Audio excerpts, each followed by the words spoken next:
जब भी तुम अकेले बैठते हो, तुम्हारी सोचें धीरे धीरे फुसफुसाहट करने लगती हैं। वो तुम्हें बताती है कि क्या कुछ गलत हो सकता है, कौन सी गलतियां तुमने की, कौन से लफ्ज तुम्हें अब भी शर्मिंदा करते हैं और कौन से ख्वाब तुम पूरे करने से डरताए हो। फिर तुम उन आवाजों के बीच खो जाते हो।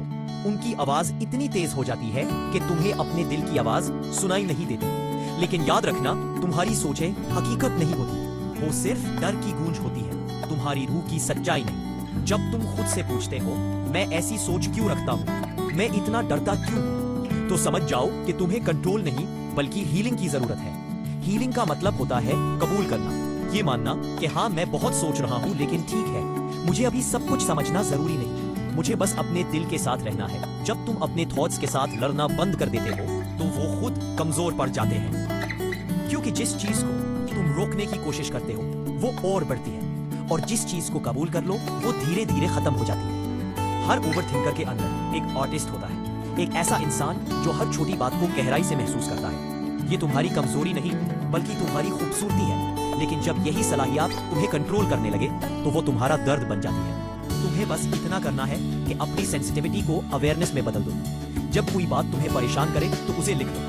लिखने से दिमाग हल्का हो जाता है, जैसे तुम अपने थॉट्स को अपने अंदर से निकाल कर कागज पर रख देते हो। सिर्फ लिखने से ही क्लैरिटी आ जाती है। फिर तुम देखते हो कि जिस चीज से मैं डर रहा था वो उतनी बड़ी थी ही नहीं। तुम्हारा दिमाग एक मैग्नीफाइंग ग्लास की तरह है जो हर प्रॉब्लम को बड़ा करके दिखाता है, जबकि असल प्रॉब्लम उतनी बड़ी होती ही नहीं। और जब तुम रिएक्ट करने के बजाय ऑब्जर्व करना सीख लेते हो तो सब कुछ बदलने लगता है। जब कोई नेगेटिव सोच आए तो खुद से कहो, इंटरेस्टिंग, मेरा दिमाग ऐसे काम करता है, और बस उसे देखते रहो। ना उसे जज करो, ना अपने आप को दोष दो। जब तुम अपने थॉट्स को सिर्फ देखना शुरू कर देते हो तो तुम उनके जाल में फंसना बंद कर दोगे। ये बिल्कुल उस नदी के किनारे खड़े होने जैसा है जिसमें पहले तुम डूब रहे थे। सोचाएं बहती रहेंगी और तुम साहिल पर खड़े पुरसुकून, महफूज और आजाद रहो। और यही असल आजादी है। सुकून दिमाग को कंट्रोल करने से नहीं आता, उसे समझने से आता है।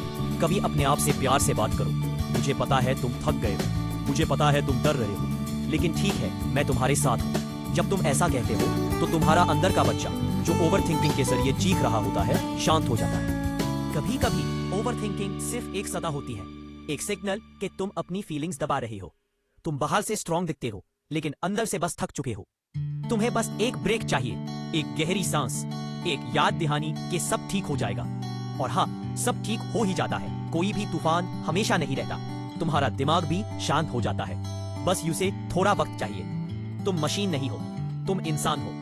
इंसान महसूस करता है, ओवरथिंक करता है, सीखता है और फिर जीता है। तुम्हें आराम करने की इजाजत है, रुकने की इजाजत है, बस यहाँ अटकना मत। हर सोच जो तुम्हें डरा रही है वो सिर्फ एक साया है, और साया तब होता है जब रोशनी पास हो। मतलब तुम्हारा डर ही इस बात का सबूत है कि तुम्हारे अंदर रोशनी मौजूद है, तुम बस उसे देख नहीं पा रहे। जब तुम अपनी तवज्जो रोशनी पर दोगे, साया खुद ही गायब हो जाएगा। दिल से कनेक्शन बनाओ, क्योंकि दिल ओवरथिंक नहीं करता, दिल बस महसूस करता है, प्यार करता है और भरोसा करता है। जब तुम फीलिंग पर फोकस करते हो, सोच हल्का पड़ जाती है। कभी खुद से कहो, मैं ज्यादा सोचता हूँ लेकिन इसका मतलब है मैं जिंदा हूँ, मैं महसूस करता हूँ, मैं इंसान हूँ, और यही मेरी खूबसूरती है। बस मुझे ये याद रखना है कि मुझे अपने थॉट्स का गुलाम नहीं बनना, मुझे अपनी जिंदगी का आर्टिस्ट बनना है। मैं अपने इमोशंस को रंग दूंगा, अपने दर्द को सुर बनाऊंगा, अपने दर्द को कहानी बनाऊंगा, और यही मेरी हीलिंग होगी। ओवरथिंकिंग कभी पूरी तरह खत्म नहीं होती, लेकिन तुम्हारा उसके साथ रिश्ता बदल सकता है। तुम अपने केओस को सुकून में बदल सकते हो, अपने दर्द को हिम्मत में, और अपनी सोच को अपनी ताकत बना सकते हो।